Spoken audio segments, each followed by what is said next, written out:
दर्शकवृन्द नमस्कार। कार्यक्रम स्वस्थ जीवनको आजको श्रृङ्खलामा यहाँलाई हार्दिक स्वागत छ। आज पनि कार्यक्रम लिएर हामी उपस्थित भइसकेका छौँ एनटिभी प्लस, एनटिभी कोहलपुर र एनटिभी इटारीमा। यो कार्यक्रम यहाँले दैनिक रूपमा हेर्दै आउनुभएको छ, तर फरक फरक समयमा। नेपाल सरकार स्वास्थ्य तथा जनसङ्ख्या मन्त्रालय, राष्ट्रिय स्वास्थ्य शिक्षा सूचना तथा सञ्चार केन्द्र र नेपाल टेलिभिजन बीचको सहकार्यमा कार्यक्रम निर्माण एवं प्रसार हुने गर्छ। कार्यक्रममा हामी स्वास्थ्य सम्बन्धी विभिन्न जानकारीमूलक सामग्री प्रस्तुत गर्ने गर्छौँ। त्यसका लागि विभिन्न तथ्यहरू प्रस्तुत गर्ने गर्छौँ अनि विभिन्न विज्ञहरूसँग छलफल गरेर ती सामग्री पनि प्रस्तुत गर्ने गर्छौँ। यो 1 घण्टाको अवधिको कार्यक्रममा हामी तपाईँ हाम्रै दैनिक जीवनमा आइपरिरहेका या आइपर्न सक्ने स्वास्थ्य सम्बन्धी विभिन्न जानकारीमूलक सामग्री प्रस्तुत गर्ने गर्छौँ। आज पनि हामी त्यही क्रममा उपस्थित भएका छौँ। हामीसँग निकै महत्त्वपूर्ण जानकारीमूलक सामग्री रहेका छन्। के छन् त ती सामग्री? आउनुहोस् एकैछिन हेरौँ।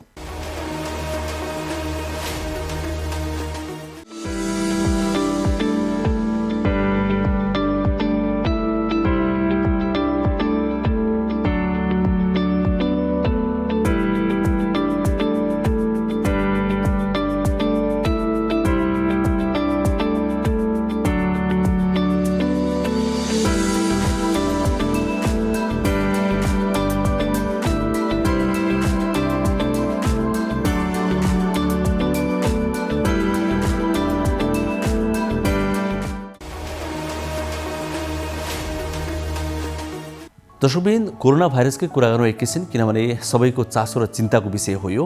नेपालमा तेस्रो लहर पनि आउन थालेपछि अब विज्ञहरूले सतर्क रहन आग्रह गरिरहेका छन्। नेपाल सरकारले पनि सतर्क रहन आग्रह गरेको छ र सतर्कताका माध्यमहरू आफ्नो तर्फबाट पनि अपनाइरहेको छ, निभाइरहेको छ। यतिखेर खोप पनि लगाउने कार्य जारी रहेको छ। अहिले ज्येष्ठ नागरिकहरूलाई खोप लगाउने काम भइरहेको छ र अन्य देशहरूबाट पनि खोप ल्याउनका लागि सरकारले तयारी गरिरहेको छ। विशेष गरी नेपालमा कोरोनाको अहिलेको अवस्था के छ र हामीले कसरी बच्नुपर्छ, यस विषयमा एउटा विशेष रिपोर्ट आज हामी सुरुवातमा प्रस्तुत गर्नेछौँ, किनभने हामीले सुरुवातमा विशेष रिपोर्ट नै कार्यक्रममा प्रस्तुत गरेका छौँ। अनि हामी स्वास्थ्य संवाद पनि आज प्रस्तुत गर्नेछौँ। यो पनि हाम्रो नियमित सेगमेन्ट हो। स्वास्थ्य संवादमा हामी आज मानसिक समस्याको कुरा गर्छौँ।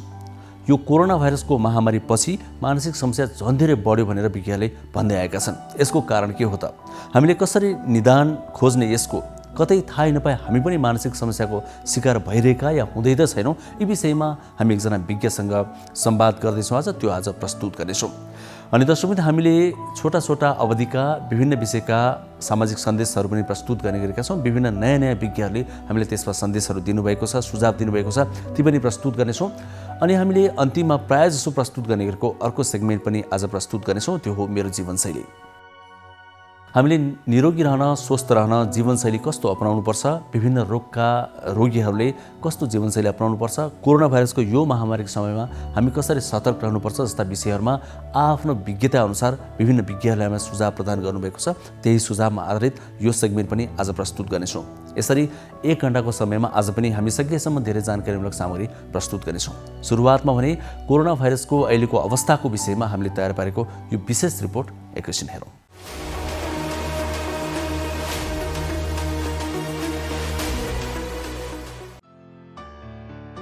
स्वास्थ्य तथा जनसङ्ख्या मन्त्रालयले नेपालमा कोभिड-19 को तेस्रो लहर आउन सक्ने भन्दै सबै मिलेर सामना गर्नुपर्ने जनाएको छ। तेस्रो लहरको संक्रमणको जोखिम कम गर्न नागरिकको तर्फबाट जनस्वास्थ्यका मापदण्ड पालनामा कडाई गर्न मन्त्रालयले अनुरोध गरेको हो। मन्त्रालयका प्रवक्ता डाक्टर कृष्ण प्रसाद पौडेलले पछिल्लो समय देखिएको कोरोना भाइरस हावाबाट पनि सर्न सक्ने भएकोले कार्यस्थलहरूमा सकेसम्म खुला ठाउँमा रहन र सतर्कता अपनाउन आग्रह गर्नुभयो। नेपालमा कोरोना भाइरस संक्रमणको गति पुनः बढ्न थालेको छ। हालको संक्रमण दर 26% भन्दा माथि गएको छ। केही सातासम्म 20% कायम रहेको संक्रमण दर अहिले बिस्तारै बढ्दै गएको छ। अहिले सबै जिल्लामा सक्रिय संक्रमित रहेका छन्। नेपालमा डेल्टा प्लस भेरिएन्ट फैलिएसँगै संक्रमणको दर पनि बढ्दै गएको विज्ञहरूले बताएका छन्। अझै पनि दैनिक कोरोना परीक्षण कम भइरहेको छ। सरकारी स्वास्थ्य संस्थामा लक्षण भएकाको निःशुल्क परीक्षण भइरहेको मन्त्रालयले जनाएको छ। सङ्क्रमण दर बढ्दै जाँदा पुनः कोरोनाले रूप फेर्दै गएको अनुमान गर्न सकिन्छ। मन्त्रालयको तथ्याङ्क अनुसार 500 भन्दा बढी सक्रिय सङ्क्रमित हुने 9 जिल्ला छन्, जसमध्ये 100 भन्दा बढी काठमाडौँ उपत्यकामा सक्रिय सङ्क्रमित छन्। त्यसै गरी मोरङ, सुनसरी, झापा, ललितपुर, चितवन, मकवानपुर र कास्कीमा 500 भन्दा बढी सक्रिय सङ्क्रमित छन्। मन्त्रालयका अनुसार 23वटा जिल्लामा सक्रिय सङ्क्रमितको सङ्ख्या 200 भन्दा बढी छ। 45वटा जिल्लामा 200 भन्दा तल सक्रिय सङ्क्रमित रहेको मन्त्रालयले जनाएको छ। नेपालमा कोरोना सङ्क्रमित हुने सङ्ख्या करिब 7 लाख रहेको छ। हालसम्म करिब 34 लाख जनाको PCR परीक्षण भएको छ। कुल सङ्क्रमित मध्ये 6,15,000 सङ्क्रमण मुक्त भएका छन्। मन्त्रालयका अनुसार 571 जना आइसियु र 161 भेन्टिलेटरमा अहिले उपचार भइरहेको छ, जसमध्ये बागमती प्रदेशमा 100 भन्दा बढी छन्। देशभर PCR विधिबाट सङ्क्रमित पत्ता लाग्ने दर कति छ भन्दा 26.5%। त्यो 25% भन्दा कम पुगिसकेको थियो। फेरि हामी 26.5%मा पुग्यौँ। त्यसैले धेरै जिल्लामा निषेधाज्ञाका प्रावधानहरू खुलेका छन्। हामीले नबिर्सौँ, कोभिडको महामारी जोखिम कायम नै छ। हामीहरू सचेत हुनुपर्ने। जुन कार्यालय, जुन सेवा, जुन यातायात खुले पनि हामीले जनस्वास्थ्यका मापदण्ड नभुलौँ। अब यो 26.5% देशभरि भए पनि केही प्रदेशमा अझै उच्च छ। कर्णाली प्रदेशमा जम्मा 74 जनाको परीक्षण भएको तथ्याङ्क छ PCR को हिसाबले। त्यसमध्ये 37 जना पोजिटिभ आउनुभएको छ। त्यो उच्च हो, 50% पोजिटिभ। गण्डकी प्रदेशमा 703 जनाको परीक्षण भएको तथ्याङ्क छ। त्यसमा 278 जना पोजिटिभ हुनुहुन्छ। त्यो भनेको 39.5, करिब 40%। यस्तो उच्च परीक्षण पोजिटिभिटी दर पनि हाम्रो देशमा रहेको छ। त्यसैले जोखिम घटेको छैन। कृपया जनस्वास्थ्यको मापदण्ड पालना गर्नुपर्ने र सबैले व्यक्तिगत रूपमा, सामूहिक रूपमा खेल्नुपर्ने भूमिकाहरू, जिम्मेवारीहरू पुरा गरौँ। नमस्कार, म डाक्टर मीरा बिष्ट। अब हाम्रो नाक कान घाँटी सम्बन्धी विशेषज्ञ हुँ म। त्यही भएरले म नाक कान र घाँटीको कसरी हामीले सुरक्षा गर्ने यो बारेमा केही भन्न चाहन्छु। अब सबभन्दा सुरु गरौँ कानबाटै। कानमा हामीले कानलाई बचाउनको लागि धेरै कुराहरूको याद गर्नुपर्छ। जस्तै कानमा तेल नपार्ने, कानमा पानी नराख्ने, हैन। जस्तै टन्सिलाइटिस भयो, हामीलाई एडिनोइड टन्सिल भन्छ नि, रुगा लागेर धेरै गाह्रो भयो भने नाक सिसी नगर्ने, त्यसको औषधि खाने अथवा उपचार गर्नको लागि जाने।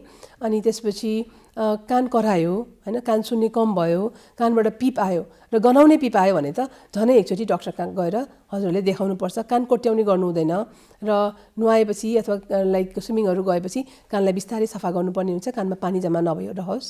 त्यसपछि नाकमा पनि रुगाहरू लाग्न सक्छ। रुगा लाग्यो भने देखाउनु पर्यो। नाकको गन्ध गयो, नाकमा मासु पलायो जस्तो लाग्यो, अथवा नाकको हड्डी बाङ्गो भएर सुत्न गाह्रो भयो, धेरै घुर्नु भयो, हैन, यस्तो जस्तै पिनास पर्यो, टाउको दुखेर पिनास पर्न लाग्यो भने चाहिँ डाक्टर कहाँ देखाउनु पर्ने हुनुहुन्छ। त्यसपछि घाँटीमा चाहिँ जस्तै टन्सिलाइटिस, जस्तै घाँटी दुख्यो, एकदम घाँटी दुख्यो, ज्वरो आयो र टन्सिलमा सेतो सेतो लाइक पसहरू देखियो, हैन, र राति सुत्दाखेरि बच्चा एकदम घुर्न लाग्यो, घुरेर घ्यार गरेर उठ्न लाग्यो, त्यस्तोहरू भने चाहिँ डाक्टरलाई देखाउनुपर्छ र हामी त्यसको उपचार गर्न सक्छौँ। कानमा पानी जम्मा भयो भने त्यसमा सानो मोती जस्तो राखेर उपचार गरिदिन्छौँ, कानको पानी निकालेर। त्यसपछि कानमा जाली फुट्यो भने जाली बनाइदिन्छौँ। कानमा हड्डी खाने रोग छ भने पनि हामीले यसको हड्डी खाने रोग सबै निकालेर सुनाइ पनि राम्रो गर्ने गरी उपचार गर्न सक्छौँ। त्यसपछि कानको अरू रोगहरू जस्तै कान सुन्ने कम भयो भने हामीले यसमा हियरिङ एड, कक्लियर इम्प्लान्टहरूको बारेमा हजुरलाई राय दिन सक्छौँ, है। र गाउँघरतिर पनि यस्तो कानमा गनाउने पिप आयो कानबाट, हैन भने चाहिँ डाक्टर कहाँ पुर्याउनै पर्छ। घर बसिरहन पाइँदैन। अचानक सुन्न कम भयो, हैन, कान बेसरी कराउन थाल्यो, चक्कर आउन थाल्यो भने पनि कानको रोग हो भनेर सम्झेर हजुर देखाउनुपर्छ र कान कोट्याउने कामहरू गर्नु हुँदैन। नाकमा पनि त्यस्तै हो। रुगा लागिरह्यो भने नाक सिसी नगर्ने, त्यो औषधि उपचारहरू गरिहाल्नु पर्यो। नाकको हड्डी बाङ्गो भएको बेलामा पनि हामीले यसलाई पनि हेरेर उपचार गरिदिन सक्छौँ। अनि नाक कोट्याउने काम गर्नु हुँदैन। नाकको रौँ निस्केर फरङ्कुलोसिस भन्छौँ, नाक पाक्छ। त्यो पाक्यो भने चाहिँ एकदम डरलाग्दो हुन्छ, किन भन्दाखेरि त्यसको सिधा सम्बन्ध ब्रेनमा हुन्छ। त्यसरी नाकलाई नकोट्याउने र नाकबाट रौँ निक्लेर घाउ भयो भने तुरुन्त डाक्टरलाई देखाएर त्यसको उपचार गर्नुपर्छ, नभए चाहिँ फेरि ब्रेनमा जान सक्छ। नाक कोटाउनु भएन। त्यसपछि घाँटीमा पनि टन्सिल्सहरू भयो भने धेरै, जस्तै 7-8 पल्ट एक वर्षमा टन्सिल पाक्यो, ज्वरो आयो, टन्सिल पाक्यो, थुक्नेलाई गाह्रो भयो हैन भने चाहिँ डाक्टरलाई देखाउनुपर्छ र त्यसलाई निकाल्नुपर्ने हुनसक्छ। अब वर्षमा 1 पल्ट 2 पल्ट भयो भने त हामीले एन्टिबायोटिकहरू खाएर निको पार्न सक्छौँ। अथवा 5 चोटि, वर्षमा 5 चोटि 2 वर्ष लगातार भयो, अथवा वर्षमा 3 चोटि 3 वर्ष लगातार भयो, अथवा 14-15 दिन बच्चाले 1 वर्षमा जान सक्दैन स्कुल भने चाहिँ हामीले यही कारणले गर्दा भयो भने चाहिँ टन्सिलको उपचार गर्नुपर्ने हुन्छ, अपरेसन पनि गर्नुपर्ने हुन्छ। र कहिलेकाहीँ भयो भने चाहिँ हामीले उपचार गर्नु पर्दैन, औषधिले पनि ठिक पार्न सक्छौँ। त्यस्तै गरिकन अब कहिलेकाहीँ टन्सिलको पछाडिको भाग पाकेर त्यसलाई हामीले एब्सेस भन्छौँ, त्यस्तो भयो भने पनि देखाउनु पर्ने हुन्छ। कहिलेकाहीँ रुगाखोकी लाग्दै बच्चालाई सास फेर्न गाह्रो हुने हैन, त्यस्तो भयो भने पनि ल्याएर देखाउनुपर्छ र हामीले त्यसलाई औषधिबाट ठिक पार्न सक्छौँ।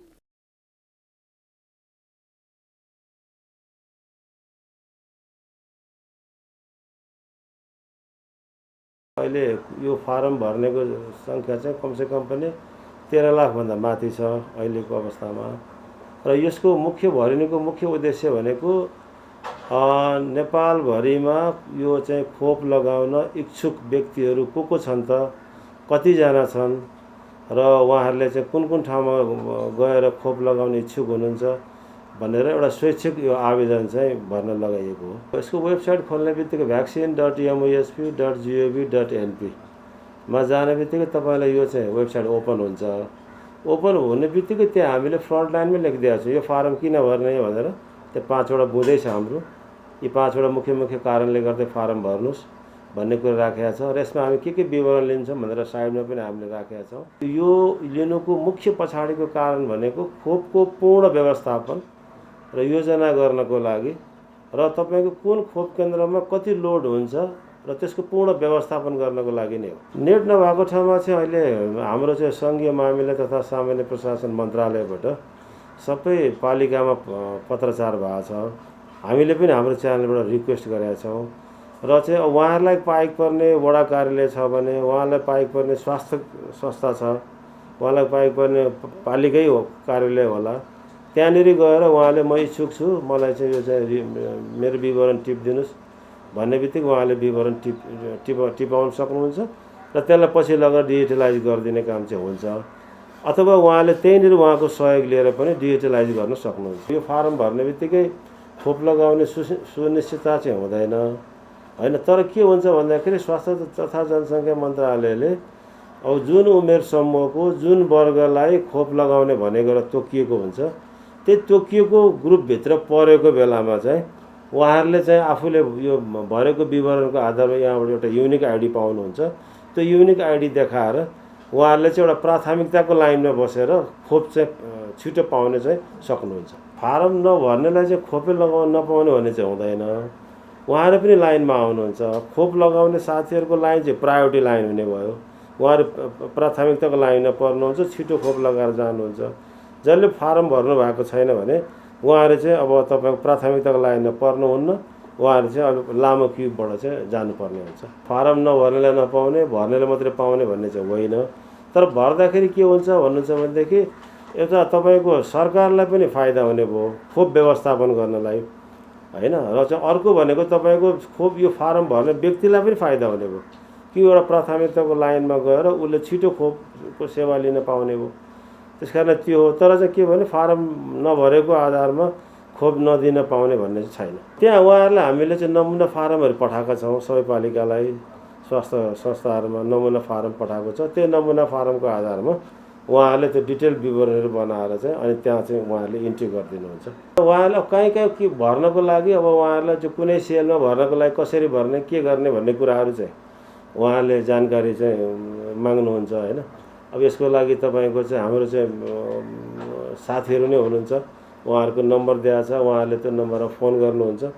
फोन गरेको आधारमा उहाँहरूको जे जिज्ञासा छ त्यसलाई हामीले चाहिँ मेटाउने गरेका छ। त्यसले गर्दा त्यस्तो ठुलो समस्या छैन। दर्शकवृन्द, अब एकैछिन पालो स्वास्थ्य संवादको। स्वास्थ्य संवादमा आज हामी एकजना मानसिक रोग विज्ञसँग कुराकानी गर्दैछौँ। मानसिक समस्या एउटा यस्तो समस्या हो सुरुमा देखिँदैन, शारीरिक रूपमा बाहिरबाट त्यो देखिँदैन, त्यसरी पनि अलि बढी नै जोखिमपूर्ण हुन्छ यो। र फेरि लक्षण भएको थाहै हुँदैन, कतिपय व्यक्तिलाई आफैलाई पनि थाहा हुँदैन। थाहै नपाई हामी पनि त्यो समस्याको शिकार भइरहेका हुन सक्छौँ।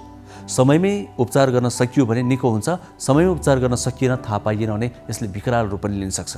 फेरि कोरोना भाइरसको यो महामारीको समयमा धेरै व्यक्तिहरूमा डर, त्रास, अभाव जस्ता कुराहरूले मानसिक समस्या धेरै बढ्यो भनेर पनि विज्ञहरूले भन्दै आएका छन्। खासमा मानसिक समस्या अहिले बढेको हो कि होइन, मानसिक समस्या आफूमा भएको नभएको कसरी थाहा पाउने र मानसिक समस्या भएका व्यक्तिहरूले कस्ता कुरामा सावधानी अपनाउने, परिवारका सदस्यमा मानसिक समस्या छ भने कसरी सतर्क रहने, कसरी उपचार गर्ने, यी विभिन्न विषयमा हामीले एकजना विज्ञसँग संवाद गरेका छौँ। अब त्यही नै प्रस्तुत गर्दैछौँ यो सेगमेन्ट स्वास्थ्य संवादमा।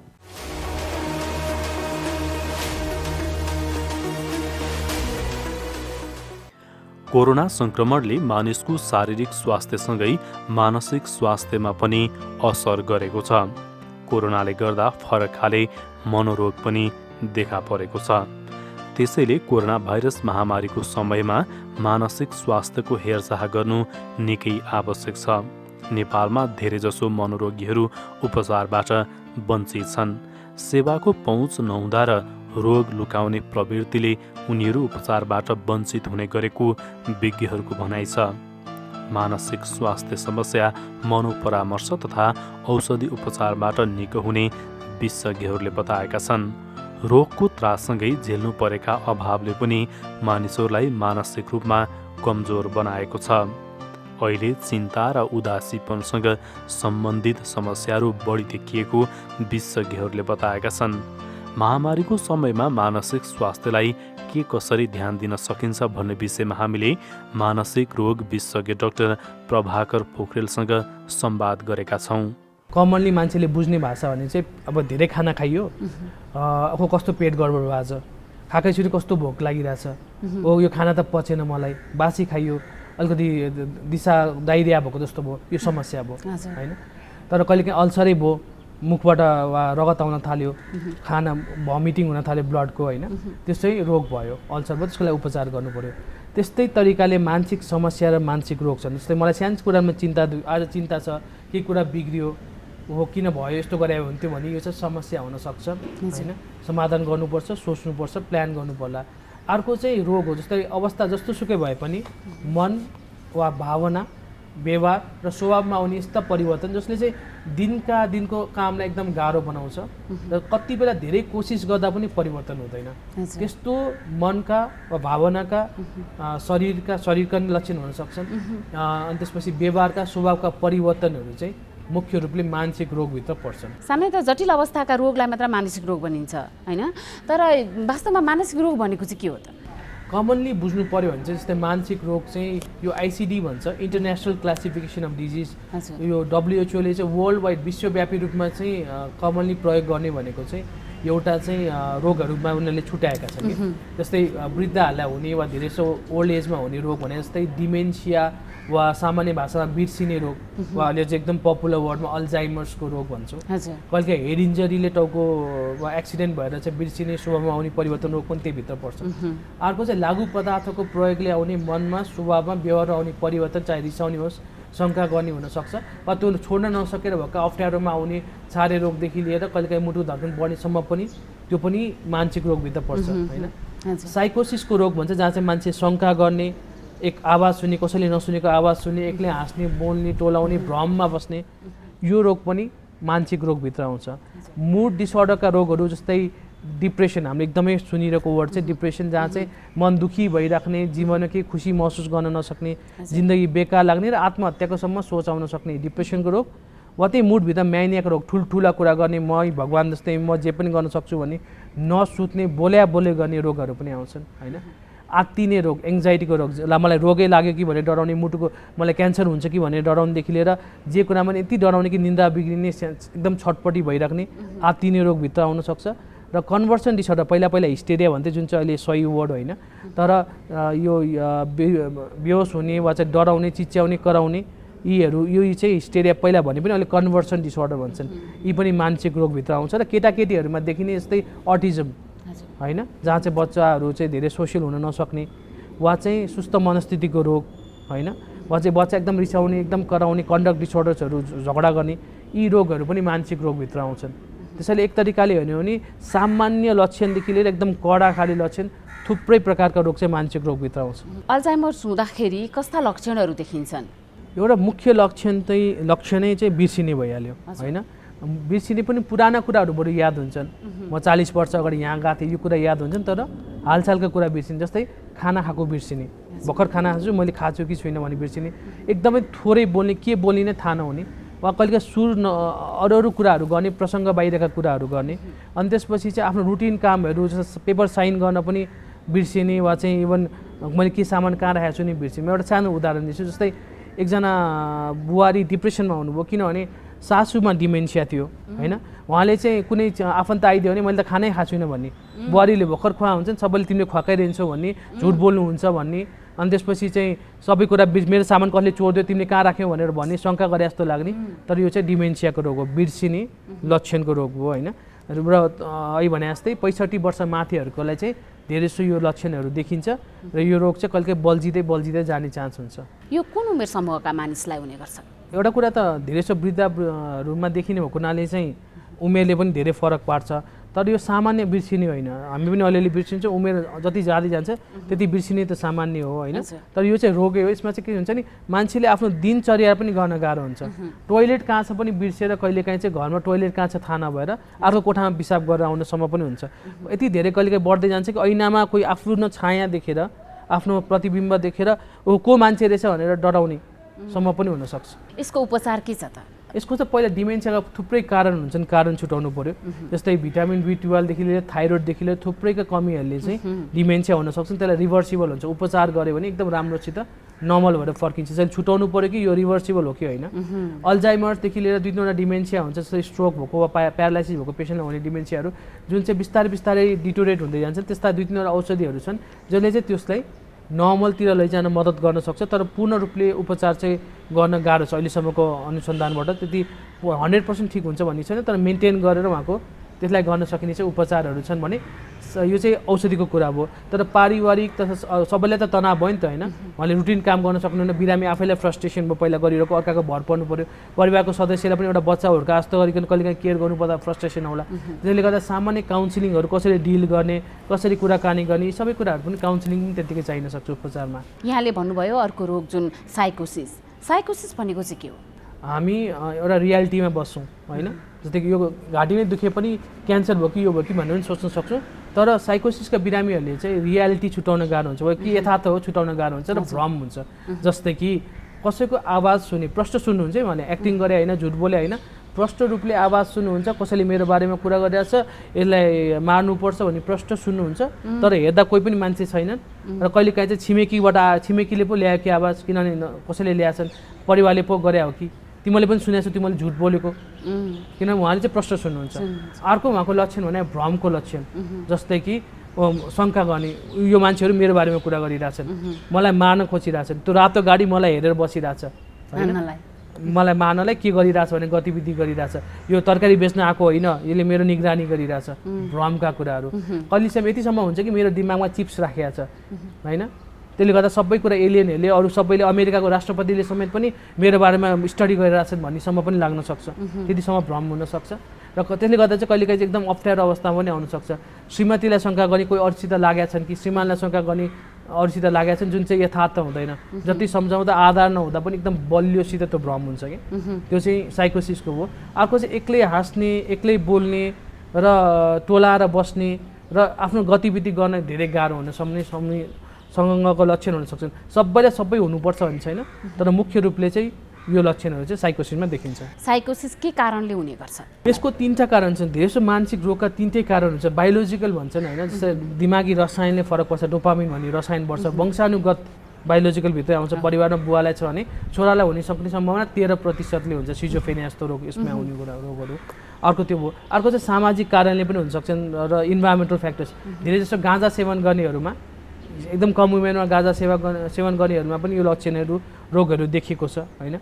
त्यसले गर्दा कसैले म चाहिँ अब भनौँ तनावमा, धेरै तनावमा त्यस्तोमा पनि हुनसक्छ। कति बेला कारणै थाहा हुँदैन, लक्षण थाहा हुन्छन्, रोग थाहा हुन्छ, किन भएन भन्न गाह्रो छ। कडा खाली साइकोसिसमा त काउन्सिलिङ गर्न एकदम गाह्रै छ, किन उहाँको लागि त पक्का हो भ्रमै हो, तैँले झुट बोलिस् त पनि मिल्याछस् हामी डक्टरलाई समेत कहिले के आरोप गर्नुहुन्छ नि मेरो श्रीमतीसित मिल्या होइन तिमीहरू सबै मलाई मार्न खोजे होइन भन्नेसम्म पनि भ्रम हुन्छ त्यसले कहिले सम्झाउन गाह्रो हुन्छ एग्रेसिभ पनि हुन सक्ने चान्सेस हुन्छ यसमा चाहिँ जुन दिमागी रसायन बढेको डोपामिन छ त्यो रसायन घटाउने औषधिहरू हुन्छन् होइन त्यसको प्रयोगले चाहिँ धेरैजनाहरू नर्मल भएर त्यसपछि सुन्न सक्ने हो त नि भनेर मूल्याङ्कन गर्न सक्ने क्षमताहरू अभिवृद्धि हुन्छ कि त्यसले गर्दा सुरुमा चाहिँ यसमा काउन्सिलिङ भन्दा नि औषधिकै मुख्य जोड छ त्यसपछि परिवारलाई पनि तनाव हुन्छ सबैलाई हुन्छ त्यसले काउन्सिलिङ फ्यामिली थेरापी सबैको जरुरी छ एकचोटि औषधि सेवन गरेर उपचारपछि निको भइसकेपछि फेरि रोग बल्झिने समस्या हुन्छ कि हुँदैन मानसिक रोगमा सबैभन्दा ठुलो कुरा धेरैजनाले मान्छेले सोध्ने ए नखाइ बानी लाग्छ जिन्दगीभर खानुपर्छ एकचोटि खाएपछि खाएको खाइ हुनुपर्छ होइन सकभर कन्ट्रोल गर्नुपर्छ भन्ने कुरा चाहिँ धेरै छ यसमा त्यसले मानसिक रोग फरक अनुसार चाहिँ उपचार फरक छ जस्तै तपाईँको ज्वरोकै रोग भइदियो भने निमोनियाको लागि 2 हप्ता औषध पुग्छ होला त्यही टिबीको ज्वरोलाई 6 महिना खानुपर्छ होइन त्यसै गरिकन साइकोसिसको सामान्य साइकोसिस पहिलोचोटि भएको छ त्यति कडा छैन भने 2-3 महिनादेखि 6 महिनासम्मलाई पुग्छ कसैले सिजोफ्रेनिया भएको छ 2-3 चोटि नै बल्झिसकेर लामो समयसम्म छ भने त्यस्तो बेलामा चाहिँ कहिले 2-3 वर्ष पनि खानुपर्ने हुनसक्छ कहिले धेरै टाइमसम्म निश्चित समयसम्म खाएर छोड्न मिल्छ धेरैजनामा मिल्छ यो फेरि दोहोरिने सम्भावना चाहिँ कतिको हुन्छ दोहोरिने सम्भावना कसैलाई 1/3 चाहिँ एकदम ठिक हुन्छ दोहोरिँदैन अर्को 1/3 चाहिँ दोहोरिने सम्भावना हुन्छ नि अर्को 1/3 मा चाहिँ एकदम कडा खाले पनि देखिने सम्भावना हुन्छ फेरि दोहोरिँदाखेरि अझ कडा भएर हुन सक्ने चान्सेस हुन्छ सामान्यतः मानिसहरूले अलिकति टाउको दुख्यो अलिकति गाह्रो भयो भने पनि मलाई त डिप्रेसन भएको छ भनेर धेरै भन्ने गर्छन् होइन वास्तवमा डिप्रेसन भनेको चाहिँ के हो डिप्रेसन चाहिँ एक प्रकारको रोग हो जसमा चाहिँ मान्छे निरन्तर रूपले मन दुखी भइरहन्छ नेगेटिभ कुरा आइरहन्छ र त्यो अनुसारको जीवनको धेरै कुराहरू म एउटा उदाहरण दिएर भन्छु है त हामीले पेसेन्टको गोपनीयता बाहिर निकाल्न मिल्दैन त्यसैले नाम नखुलाइकन एकजना पेसेन्ट हुनुहुन्थ्यो उहाँको हस्बेन्ड वाइफै टेलरको काम गर्नुहुन्थ्यो सिलाइको काम गर्नुहुन्थ्यो एकदम राम्रोसित गर्ने मिलनसार सबैसित खुसी एकदमै हँसिलो हुनुहुन्थ्यो होइन उहाँको पहिलाको रेकर्ड अनुसार अनि के भयो भने केही समयदेखि चाहिँ उहाँ चाहिँ एकदम दुखी हुन थाल्नुभयो शरीरमा तागत पनि नहुने एकदम थकाइ लागिराख्ने कुनै कुरामा खुसी महसुस वा पहिला टिभी हेर्थ्यो यो सिरियल आउँछ छुटाउनु हुन्न भन्ने मान्छे त्यो केही हेर्न मनै नलाग्ने र मन दुखी भइराख्ने नेगेटिभ कुराहरू आइराख्ने शरीर पनि आलस्य श्रीमती उहाँमा पहिला श्रीमानलाई चाहिँ खानासाना पकाएर चाहिँ श्रीमानलाई सहयोग गर्न जानुहुन्थ्यो कसैको नाप लिइहाल्ने सट्टा काटेर चाहिँ कपडा मिलाइदिइहाल्ने कन्फिडेन्टली होइन पछि के भइदियो नाप पनि गलत पो लिन्छु कि कपडा काटेपछि कस्टमर आएर कराउने हो कि भन्ने त्यसपछि कति बेला श्रीमानलाई कुराइदिने उहाँले आएर नाप लिनुहुन्छ भनेर कति बेला काट्दै नकाटिकन राख्ने श्रीमान कस्तो अल्छी भए तिमी के भएको सबै मेरो टाउकोमा छोडिदिने भनेर रिसाउने होइन अनि उहाँ दुखी हुनुहुन्थ्यो रुनुहुन्थ्यो मेरो कारणले कसैलाई खुसी पार्न सकिनँ बच्चाहरूको नि कहिले टिफिन बिर्सिने कहिले काहीँ खानेकुरा बिर्सिने कहिले खानेकुरा नुन हाल्न बिर्सिने वाक्क दिक्क हुनुभएको थियो र आत्महत्याको सम्म सोच्नु पछि के लाग्यो होइन बच्चालाई त छ नि त मैले बच्चालाई त हेर्नुपर्छ तर पछि बच्चाले पनि कम्प्लेन गर्ने श्रीमानले पनि कम्प्लेन गर्ने कोही पनि खुसी नहोस् उहाँले के सोच्नुभयो भने बरु म भन्दा त श्रीमानले अर्को बिहा गरे उसले हेर्न सक्ला मैले त सकिनँ भनेर उहाँले आत्महत्यासम्म पनि सोच्नुभयो कि र कोसिस गरेर हस्पिटल ल्याउनु भएको थियो त्योभन्दा पहिला उहाँले 2-3 जना डक्टरलाई पनि देखाउनु भएछ तर उहाँले टेन्सन ल्याएको तिमीले नल्याऊ भनेर भने कसैले टाउको दुख्यो जिउ दुख्यो भनेर जानुभयो त्यसको औषधि गर्नुभयो तर डिप्रेसन भन्ने कसैले पनि बुझेनन् होइन बुझ्नेले पनि तिमी चिन्ता नल्याऊ न भनेर मात्र एउटा सामान्य समस्याको रूपमा देखे एडभाइस दिन खोजे र उहाँ चाहिँ पछि आइसियुसम्म पुग्नुभयो पोइजनिङको केसमा क्या होइन त्यसले गर्दा चाहिँ के छ यो चाहिँ डिप्रेसन हो जहाँ चाहिँ निरन्तर रूपले जस्तोसुकै समय सापेक्ष रूपले खुसी हुने टन्न आधार हुँदै पनि मन दुखी म केही पनि गर्न सक्दिनँ भन्ने सोच आइरहन्छ यो चाहिँ डिप्रेसनको लक्षण हो खास डिप्रेसन के कारणले हुन्छ अगेन यसमा पनि वंशानुगत र दिमागी रसायनका कुराहरू छन् होइन धेरै सो रिसर्चमा के देखाएको छ भने जस्तो सानैमा आमा बुवा बितेका छन् परिवारमा डिप्रेसन भएको छ वा चाहिँ तनावको अवस्था छ उनीहरूलाई डिप्रेसन हुने अवस्था हुन्छ पुरुषभन्दा महिलालाई 2 गुणा रूपले डिप्रेसन हुने सम्भावना हुन्छ त्यसले यसको हर्मोनलदेखि लिएर धेरैवटा फ्याक्टर हुन सक्ने चाहिँ आधारहरू छन् तर अगेन मैले भनिहालेँ कतिजना भन्छ नि डाक्टर साहब पहिला स्ट्रगल थियो दुःख थियो त्यो बेलामा डिप्रेसन भएन अहिले त सबै राम्रो भएको छ म किन डिप्रेसनमा छु अहिले त सबै खुसी हुने आधार छ मसित हो कहिलेकाहीँ बिना कारण केही नहुँदा पनि डिप्रेसनमा जान सकिन्छ डिप्रेसनको उपचारको कुरा गर्नुपर्दा नि डिप्रेसन हुँदाखेरि चाहिँ औषधि सेवन गर्नै पर्छ कि पर्दैन त सामान्य माइल्ड डिप्रेसनमा चाहिँ कहिलेकाहीँ पारिवारिक सपोर्ट कुराकानी र कहिलेकाहीँ प्रब्लम सल्भ हुन्छ नि यो प्रब्लम आइरहेछ भन्ने कुराले पनि धेरै फरक पार्छ होइन तर त्यसमा जो पाइ त्यसले अलिकति फरक पार्छ त अनि काउन्सिलिङ पनि जसले पनि गरेर हुँदैन कि फेरि यसलाई सिबिटी भन्छ तरिकाले सोचलाई कसरी र त्यसमा आएको व्यवहारलाई चिनेर कसरी परिवर्तन गर्ने चाहिँ त्यसले फरक पार्छ त्यसैले खालि कुराकानी मात्र गरेर टेन्सन नलिई मात्र भनेर फरकै पार्दैन टेन्सन नलिई त सबैले भन्ने कुरा हो होइन त्यसैले माइल्ड वा सामान्य अवस्थाको डिप्रेसन, मोडरेट र सिभियरमा चाहिँ इन्टरनेसनली नै रिसर्च र सबैले के देखेको छ भने विश्वव्यापी रूपमा यस्तो केसमा चाहिँ उपचार, औषधि उपचार वा चाहिँ त्योभन्दा पनि कहिलेकाहीँ कडा भइदियो भने बिजुलीको उपचार भन्छ होइन, त्योसम्म पनि चाहिन सक्छ वा अरू प्रविधिहरू पनि आछन्, त्यसले पनि उपचार गर्नुपर्ने अवस्था हुनसक्छ। कसैको प्यारालाइसिस भयो सपोज होइन, यो हात चलेन, यो हात कहिले दाहिने हात चलाउने मान्छेले दाहिने हात जति न हड्डी फ्र्याक्चर भएको छ न चोट लागेको छ, जति मन बलियो बनाएर पनि हात चलाउँछु सकेको छैन, अर्को हातले मजाले चलाउन सक्छ यसरी होइन। भन्न खोजेको के हो भने दिमागमा यहाँ रगत जम्दियो भने होइन जतिसुकै इच्छा शक्ति गरे पनि चलाउन सक्दैनौँ होइन। यति सजिलैसित चलाउने हात त त्यस्तो हुन्छ नि, सोचहरू कहिलेकाहीँ लाग्छ सबै हाम्रो बसमा छन्, राम्रो सोचे राम्रो, नराम्रो सोचे नराम्रो, त्यस्तो होइन।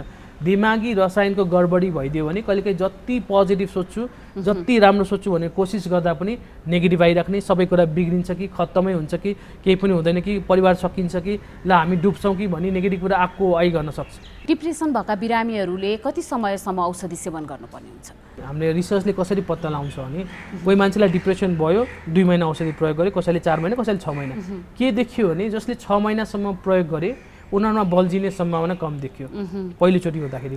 दोस्रो तेस्रो चोटि हुनसक्ने जसको वंशानुगत पनि परिवारमा पनि छ त्यस्तोमा चाहिँ के देखियो भने 6 महिना मात्रले पुग्दैन रहेछ, उनीहरूलाई चाहिँ 1-2 वर्षसम्म पनि चलाउनु पर्ने अवस्था हुँदो रहेछ, नत्र बल्झेर फेरि जस्ताको जस्तै अवस्थामा आउन सक्दो रहेछ।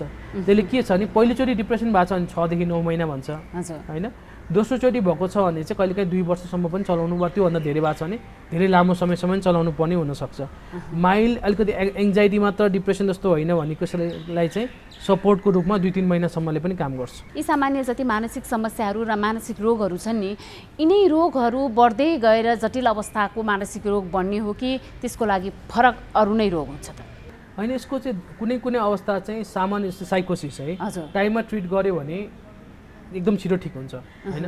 जस्तो मलाई के शङ्का लाग्यो भने मेरो बुवाले मलाई मार्न खोज्नु भएको छ, त्यो धेरै लामोसँग गऱ्यो भने त्यो पक्का जस्तो लाग्न थाल्छ, त्यसपछि कहिले औषधिले पनि धेरै टाइम पछि ढिलो गऱ्यो भने उपचार गाह्रो हुनसक्छ। त्यसैले कुनै रोग चाहिँ जति छिटो उपचार गर्यो त्यति नै जटिल हुन जान पाउँदैन भने कुनैमा चाहिँ ढिलो चाँडो भन्दा पनि त्यस्तो अवस्था नहुनसक्छ होइन।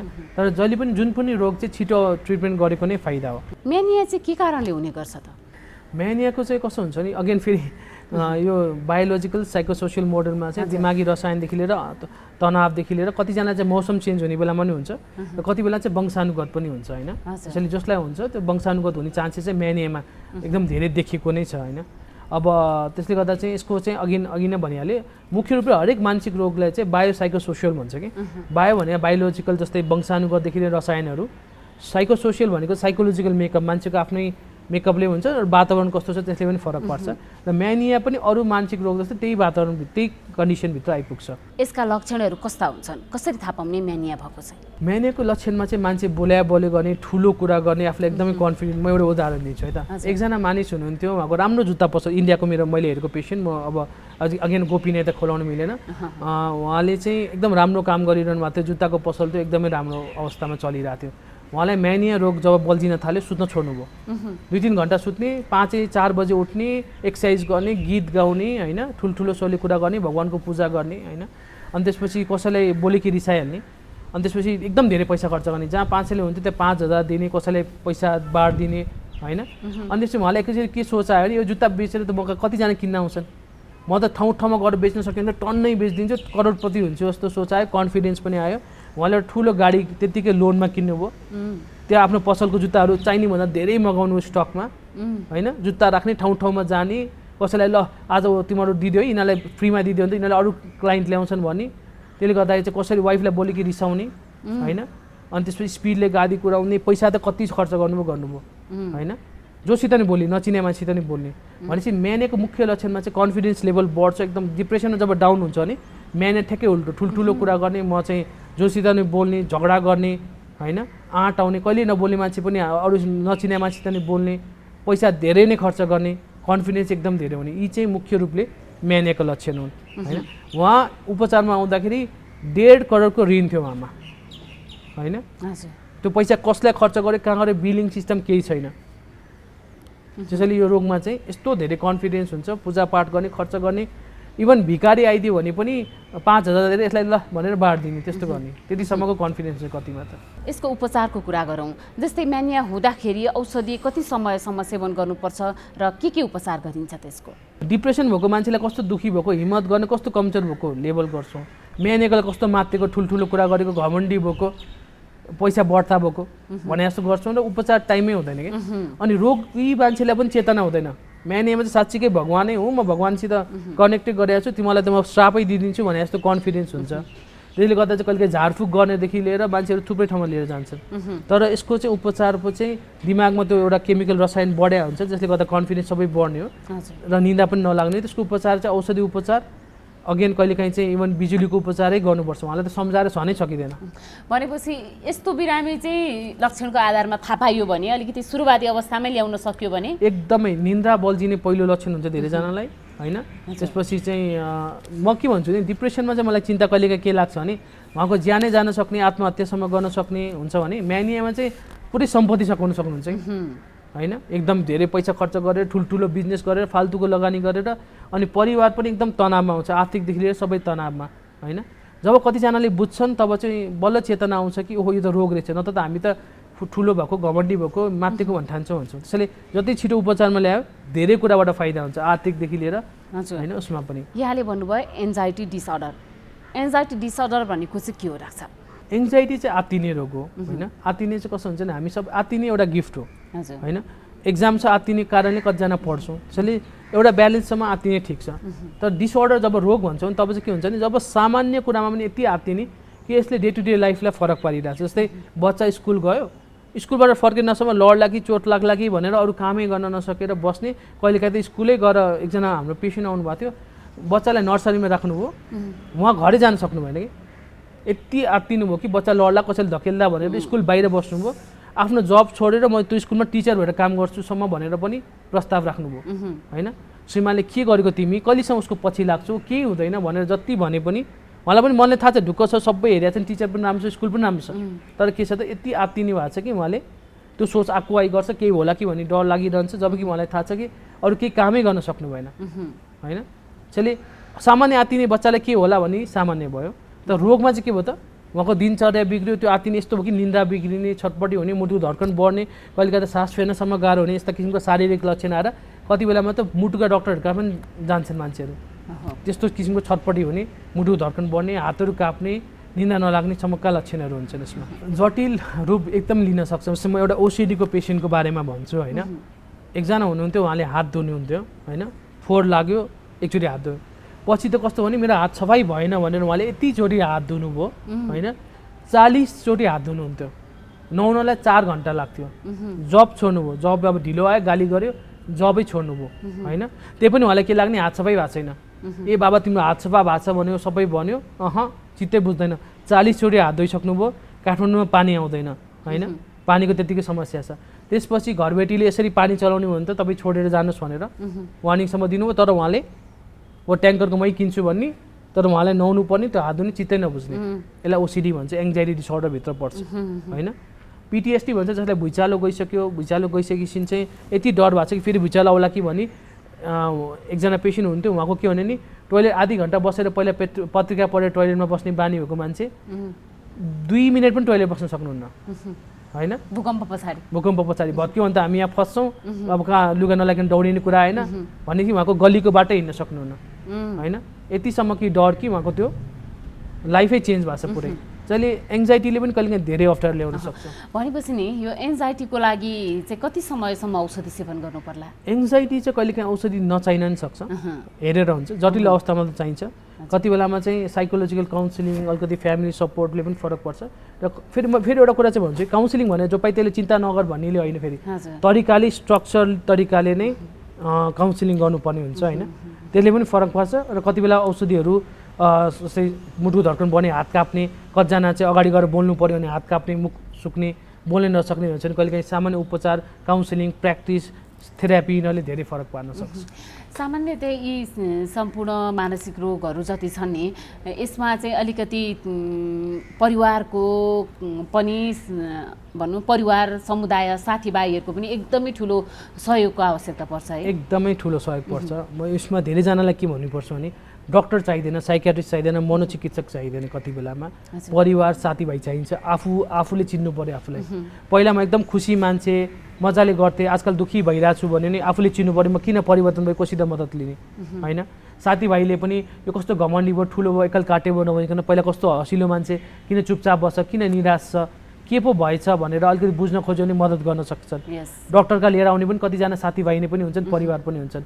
परिवारले पनि जज नगरेर अलिकति उसलाई कसरी सपोर्ट गर्ने, राति सुतेको छैन, अलिकति न्याउरो, अलिकति चिन्तित छ भने कसरी मद्दत गर्ने ठुलो रोल आउँछ।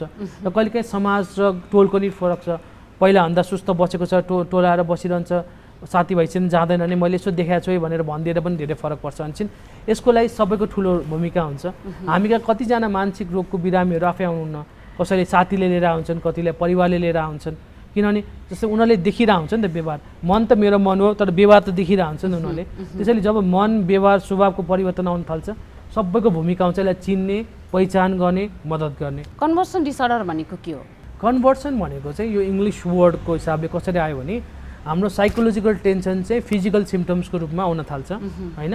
मान्छेले हेर्दा चाहिँ फिजिकल सिम्टम्स मात्र शारीरिक लक्षण देखिन्छन्, जस्तै बेहोस हुने होइन, अनि चिच्याउने, कराउने होइन, त्यसपछि पेट दुख्यो, जिउ दुख्यो मात्र भनिरहने। सबै जाँच गर्यो होइन, कसैको चाहिँ एकदमै कान सुन्दिनँ वा कसैको चाहिँ म एकदम हात झमझम भइरहेछ भन्ने, सबै जाँच गर्यो, केही पनि लक्षण छैन। पेट दुख्यो, ग्यास्ट्रिक भन्यो, सबै औषधि खायो, केही पनि लक्षण छैन।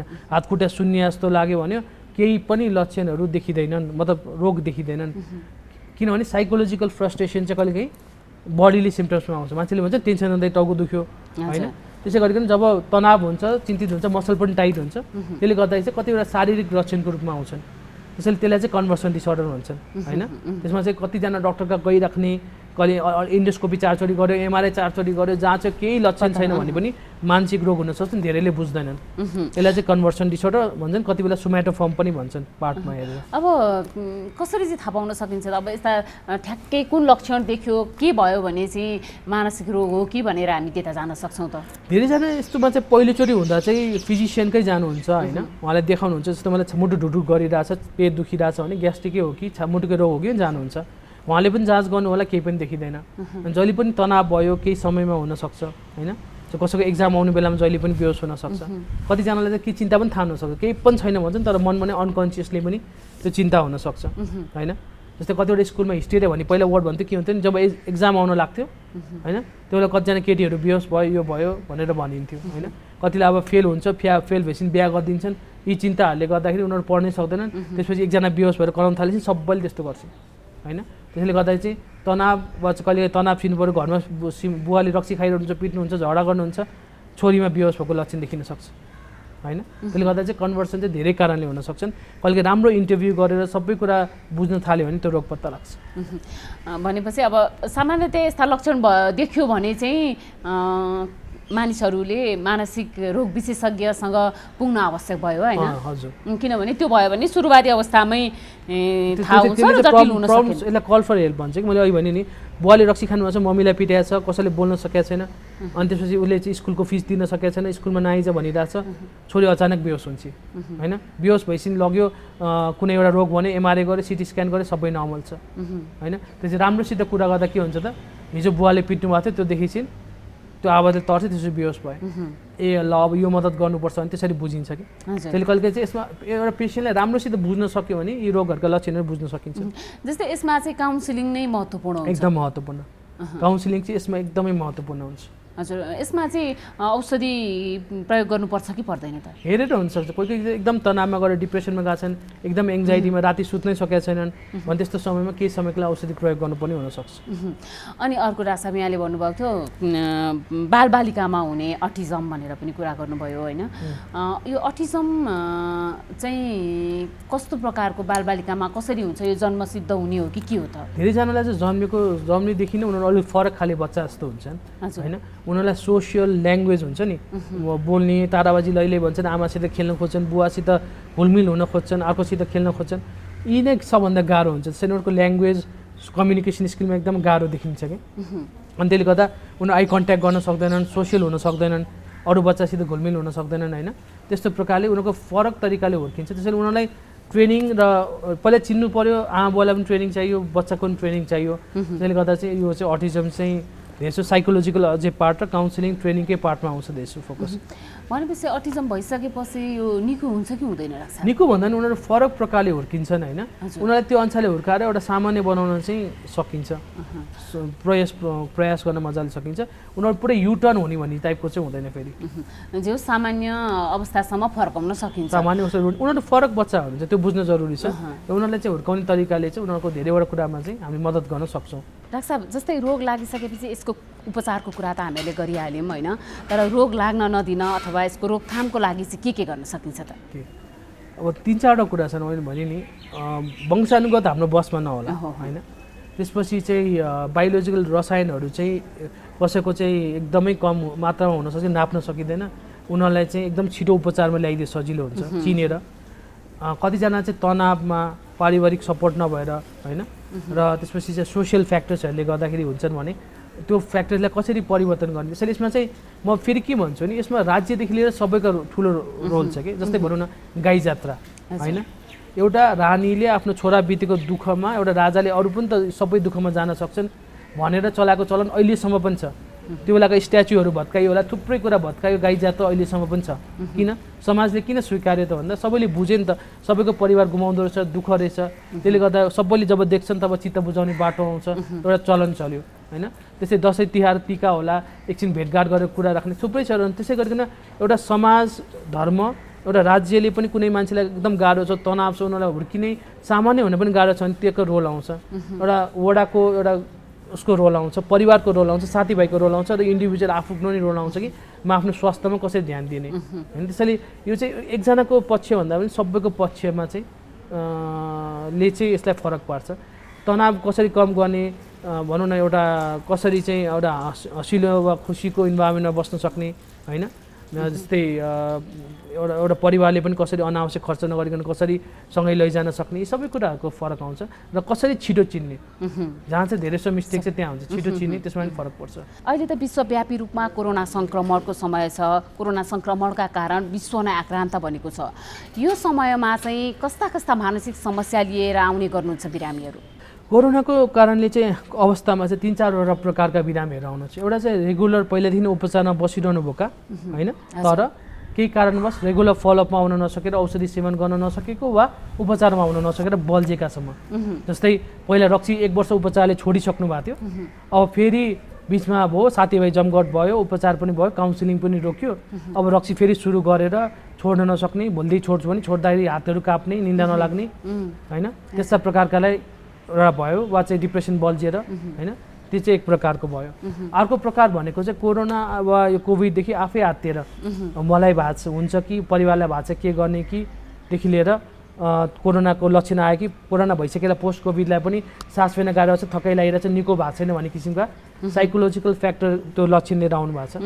तेस्रो प्रकार चाहिँ कोरोनाको कारणले आर्थिक सामाजिक अप्ठ्यारो परेर, जस्तै कोही विदेश जानु पनि जान पाउनु भएको छैन होइन, कसैको चाहिँ व्यवसाय नै पुरै ठप्प परेको छ होइन। जस्तै एकजना आउनु भएको थियो 2020को लागि यत्रो खर्च गरेर होटल राम्रो बनाइयो होइन, न भिजिट 2020 भयो न केही भयो, अब कसरी ऋण तिर्ने के गर्ने, निन्दै लाग्दैन, म त कसरी गरौँ सकिए भन्ने टाइपको सम्म पनि त्यसको आर्थिक पक्षहरूले तनावले लिएर पनि आउनुभएको छ यो चाहिँ होइन। र अर्को चाहिँ कोरोनाले गर्दा धेरैजनाको लाइफस्टाइल बिग्रियो। अब म रातिको 2 बजे सुत्छु, बिहान 10 बजे उठ्छु, कतै जानु पर्दैन, अब बिस्तारै त लाइफस्टाइलमै आउन सकेको छैन। साथीभाइसित जमघट भयो, रक्सी खाना कहिले नखाऊ खान थालेँ, पब्जी खेल्न थालेँ, अब त छोड्नै सकेको छैन भनेपछि त्यो लाइफस्टाइल बिग्रेर नयाँ लाइफस्टाइलमा पुरानो लाइफस्टाइलमा फर्किन एकदम गाह्रो भएकाहरू पनि आउनु भएको छ। भनेपछि मोटामोटी 4 प्रकारले आउनु भएको छ। लोन कसरी सजिलो बनाइदिने, कुन सेक्टरलाई हिट गरिरहेको छ, कसरी मद्दत गर्नेदेखि लिएर गभर्मेन्टको जिम्मेवारी हुन्छ होइन। टोलमा कसलाई गाह्रो भइरहेछ, कुन चाहिँ घरलाई चाहिँ गाह्रो हुनसक्छ, सायद वडा अध्यक्षको जिम्मेवारी होला।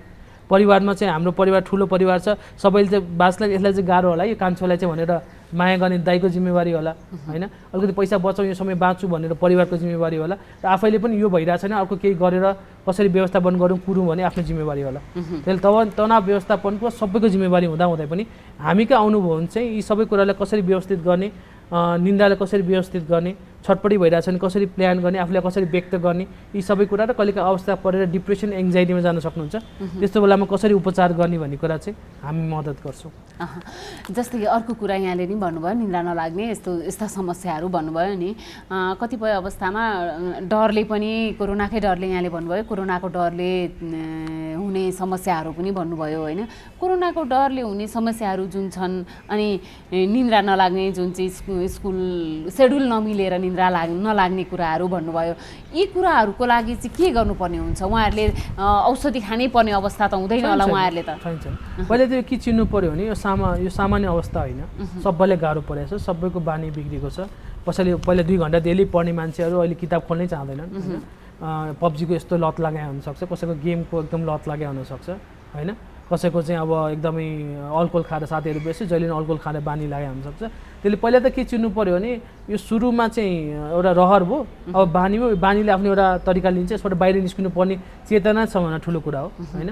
त्यसपछि 2-3वटा तरिकाहरू छन्, जस्तै कसरी फर्किने 2-3 दिन गाह्रो हुनसक्ला, तर एउटा टाइममा निद आयो, आधी घन्टादेखि 45 मिनट हिँड्यो भने एक्सर्साइज पुग्छ, त्यसले पनि थकाइ लाग्छ।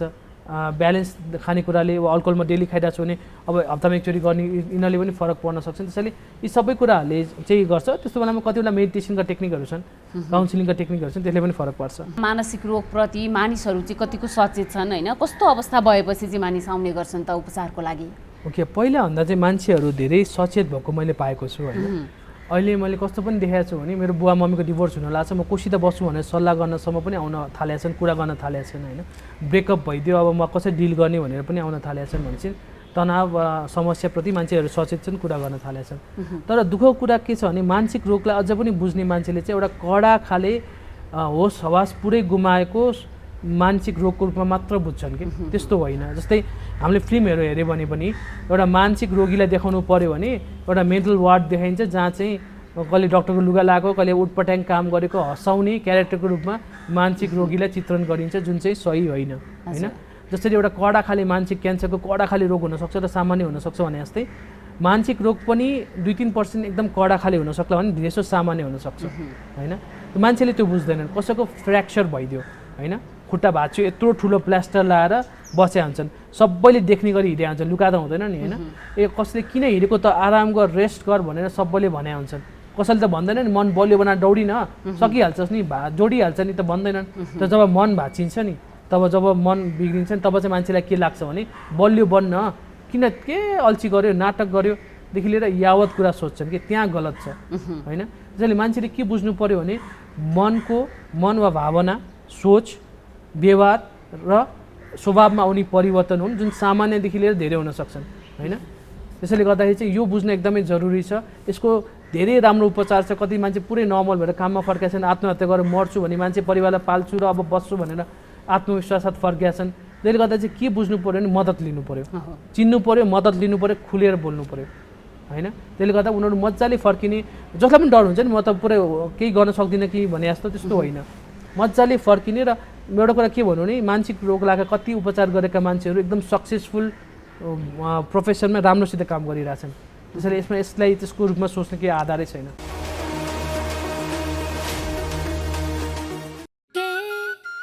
हात धुन्छौ र साबुन पानीले धुन्छु नि, कति बेला धुन्छौ र छिनछिनमै धुन्छु नि।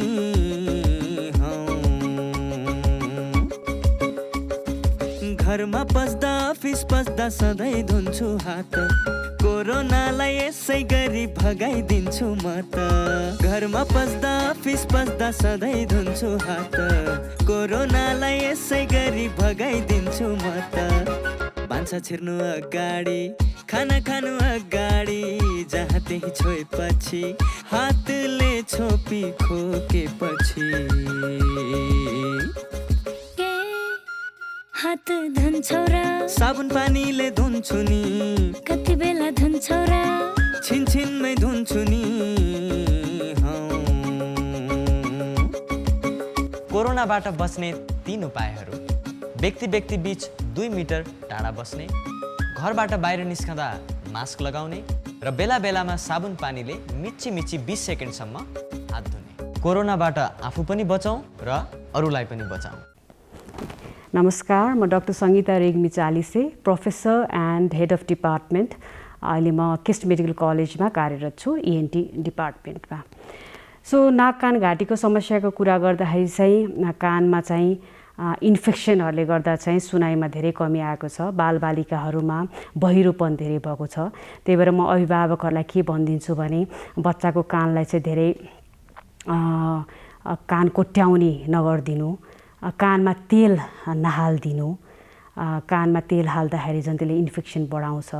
साना बच्चाहरू छन् भने बसाएर नसुताइकन दुध खुवाइदिनु। र अलिकति कानको समस्या भयो भने, कान दुख्यो भने, कानबाट पिप आउन थाल्यो भने र सुनाइमा कमी जस्तो लाग्यो भने डक्टरको परामर्श लिइदिनु होला। त्यस्तै नाकको कुरा गर्दाखेरि चाहिँ हामीहरूको बानी चाहिँ नाक चाहिँ एकदम सिसी गर्ने, नाक सफा गर्छु भन्ने सिसी गर्ने बानी हुन्छ। त्यही भएर नाक धेरै सिसी गऱ्यो भने कानको जालीमा असर गर्न सक्छ त्यसले पनि। त्यही कारणले गर्दाखेरि चाहिँ नाक सफा गर्नु जरुरी छैन हैन। जालीलाई असर गर्न सक्ने, सुनाइमा कमी हुने कारणले गर्दाखेरि चाहिँ त्यो बानी पनि हटाऊ। र घाँटीको कुरा गर्दाखेरि चाहिँ घाँटीमा चाहिँ घाँटी दुख्ने समस्या धेरै देखिएको छ र घाँटी चाहिँ ग्यास्ट्राइटिसको कारणले पनि दुखिरहेको हुनसक्छ। त्यही भएर अलिकति खानपिनमा विचार गरिदिनु होला। बच्चाहरूमा कान नसुन्ने बच्चाले आफै भन्न सक्दैन। त्यही भएर हामीहरूले के याद गरिदिनुपर्छ भने बच्चाहरूले जस्तो टिभी हेर्दा ठुलो साउन्ड बनाएर टिभी हेऱ्यो भने अथवा स्कुलमा उसको पर्फर्मेन्सहरू पढाइमा अलिकति बिग्रियो भने अथवा बच्चा समयसम्म बोलेन भने है, जेनरली 2 देखि 5 वर्षसम्मको बच्चाहरूमा चाहिँ बोलेन, ढिलो भयो बोलायो भने पनि हामीले कानको लागि चाहिँ कानमा समस्या छ कि भनेर डक्टरको परामर्श लिनुपर्छ।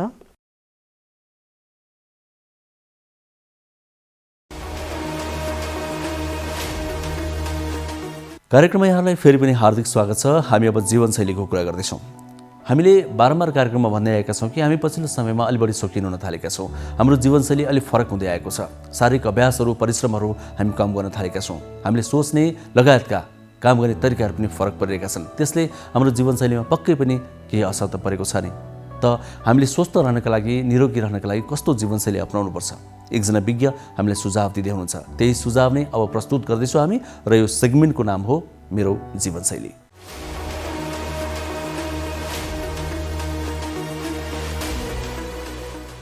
हजुर नमस्ते, मेरो नाम डाक्टर आनन्द ठाकुर हो। म चाहिँ ICU को कन्सल्टेन्ट डाक्टर हो है।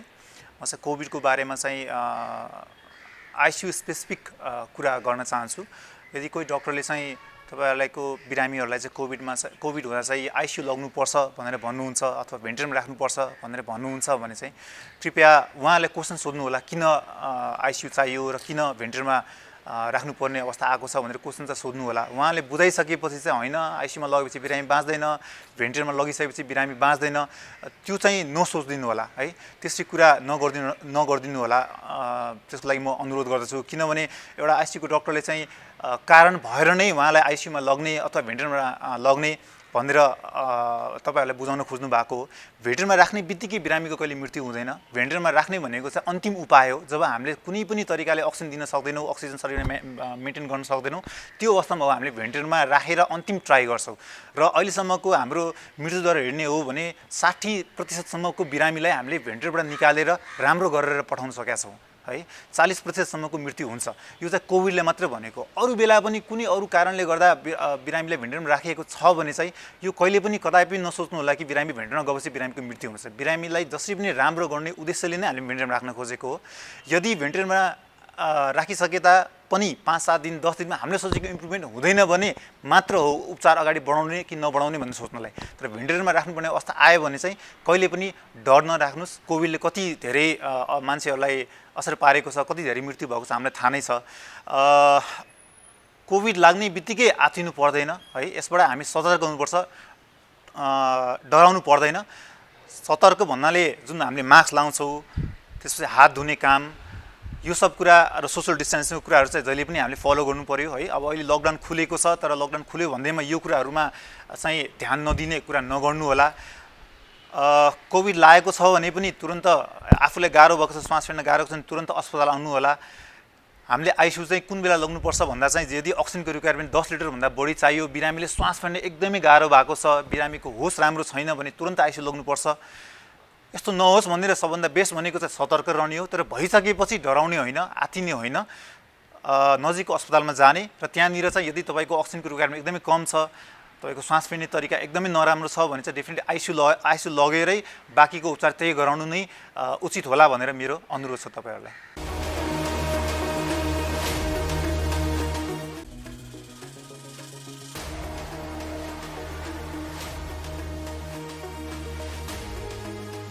कार्यक्रम स्वास्थ्य जीवन हरेक दिन एनटिभी प्लसबाट बिहान 7 देखि 8 बजेसम्म र पुनः प्रसारण साँझ 5 देखि 6 बजेसम्म। एनटिभी कोहलपुरबाट दिउँसो 1 देखि 2 बजेसम्म र एनटिभी इटहरीबाट दिउँसो 2 देखि 3 बजेसम्म प्रसारण हुने गरेको छ। स्वास्थ्य सम्बन्धी यहाँहरूको कुनै जिज्ञासा वा समस्या भएमा हामी सम्बन्धित विज्ञहरूबाट समाधान खोजी कार्यक्रममा प्रसारण गर्नेछौँ। हामीलाई सम्पर्क गर्ने माध्यमहरू यस प्रकार छन्। फोन, एसएमएस तथा भाइबरको लागि 9843 52 93 97। Email swasthyajeevan@ntv.org.np। यस कार्यक्रमको बारेमा आफ्नो सल्लाह, सुझाव र प्रतिक्रिया पनि यहाँहरूले यिनै माध्यम मार्फत दिन सक्नुहुनेछ। साथै कार्यक्रममा के कस्ता सामग्री, विषय वा विज्ञहरू समेट्नु पर्ला भन्ने विषयमा पनि सुझाव दिन सक्नुहुन्छ। कार्यक्रम यहाँहरूले सामाजिक सञ्जाल मार्फत पनि हेर्न सक्नुहुनेछ। YouTube Nepal television, mobile application Nepal television, Facebook facebook.com/neptv2041। हजुर, समय सकिन आँट्यो, अब बिदा माग्नुपर्छ। कार्यक्रम कस्तो लाग्दैछ सल्लाह, प्रतिक्रिया, सुझाव पठाउन नबिर्सनुहोला। ती हाम्रा मार्गदर्शक हुन्, तिनलाई आधार मान्दै हामी कार्यक्रम निर्माण गर्नेछौँ। अर्को कुरा, स्वास्थ्य सम्बन्धी कुनै प्रश्न छ या जिज्ञासा छ भने पनि पठाउनुहोला। हामी तिनलाई पनि सम्बोधन गर्न, तिनका उत्तर खोज्न कार्यक्रम निर्माण गर्नेछौँ। विज्ञहरू त्यही अनुसारका डाक्नेछौँ। त्यसको लागि यहाँले टेलिफोन गर्न सक्नुहुन्छ, एसएमएस गर्न सक्नुहुन्छ, भाइबर गर्न सक्नुहुन्छ, इमेल पनि गर्दा हुन्छ। हामीले स्क्रिनमा ती नम्बर अनि ठेगानाहरू देखाइरहेका छौँ। अर्को कुरा, कार्यक्रम NTV plus, NTV Kohalpur, NTV इटहरीमा त हेर्न सक्नुहुन्छ नि, दैनिक रूपमा हेर्दै आउनुभएको छ नि। यी बाहेक विभिन्न सामाजिक सञ्जालमा पनि हेर्न सक्नुहुन्छ। जस्तै युट्युबमा हेर्न सक्नुहुन्छ, मोबाइल एप्स छ एनटिभीको, त्यसमा हेर्न सक्नुहुन्छ, अनि वेबसाइटमा पनि हेर्न सक्नुहुन्छ र फेसबुकमा पनि हेर्न सक्नुहुन्छ। नेपाल टेलिभिजनको आधिकारिक फेसबुक पेज नेपाल टेलिभिजनमा यहाँले हरेक दिन साँझ 5 देखि 6 बजेसम्म यो कार्यक्रम लाइभ नै पनि हेर्न सक्नुहुन्छ। अन्य बेलामा पनि हेर्न र सेयर गर्न सक्नुहुन्छ। अब छुट्टिन्छौँ आजलाई। स्वास्थ्यमा हेलचेक्राइ नगरौँ, फेरि पनि हामी आग्रह गर्छौँ। हेलचेक्राइ गर्नु भनेको आफू मात्र होइन, परिवारलाई पनि जोखिममा पार्नु हो। कोरोना भाइरसको महामारी अझै पनि हटेको छैन। हामीले सतर्क हुनु जरुरी छ। मापदण्डहरू पालना गरौँ।